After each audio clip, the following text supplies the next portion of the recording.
Assalamu alaikum. This is Sir Abuturab. I am an electrical engineer by degree, and after completing my degree I served at Agro Fertilizers, and at Agro Fertilizers I served there for 1 year, and from there on I started teaching because I wanted to give my CSS attempts, and this was my third CSS attempt, and Alhamdulillah I've qualified the third attempt. If I put it in 3 words, it was the 3 P's. That is power and prestige, and the third one would be personal growth.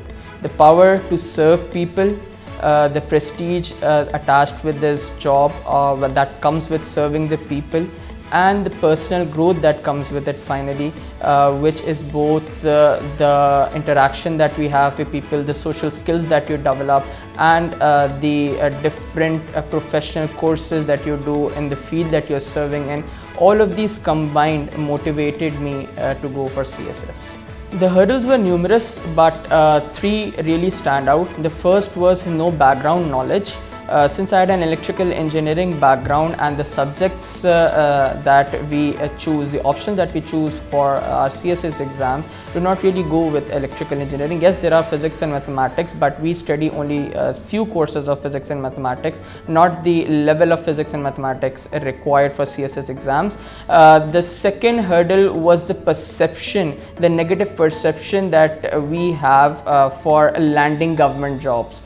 So this needed to be overcome, especially in the family, that government jobs are not easy to land, and it's not just passing the papers, it's more than that, and you know that stuff. So that is where that was the second hurdle. And third one was the decision to leave my job as an engineering professional and pursue CSS. So these 3, and finally that candidates would like to know more about is for failing 2 attempts and then finding the motivation to stand up for the third. Well, it's always the light at the end of the tunnel that keeps you motivated, and of course your close family and friends.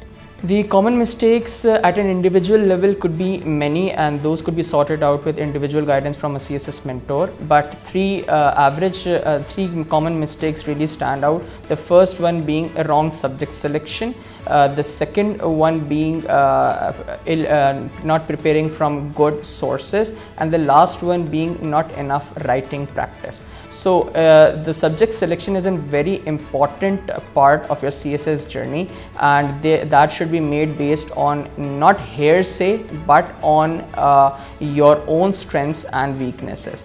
And secondly, we would want our candidates to prepare from do not rely on notes of others, make their own notes from very good sources, international sources, from research papers, publications, newspapers that are of repute. And lastly, it's an exam of writing, so candidates need to understand that reading and is one part of it, let's say 35% of it I call it, and the rest is writing the CSS exam, because it's a very excruciating exam. We have 6 days and 3 hours paper, 2 papers in 1 day, so 6 hours in a day, 6 times 6, 36 hours of grueling journey. So if the candidates are not in their practice, they falter on the day of the exam. At Valeem, I bring 5 years and 3 attempts of experience with me, and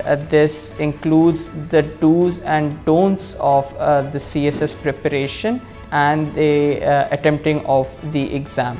And this experience is first-hand experience. So this would include teaching students to learn what to learn and how to learn it, and then finally how to present it.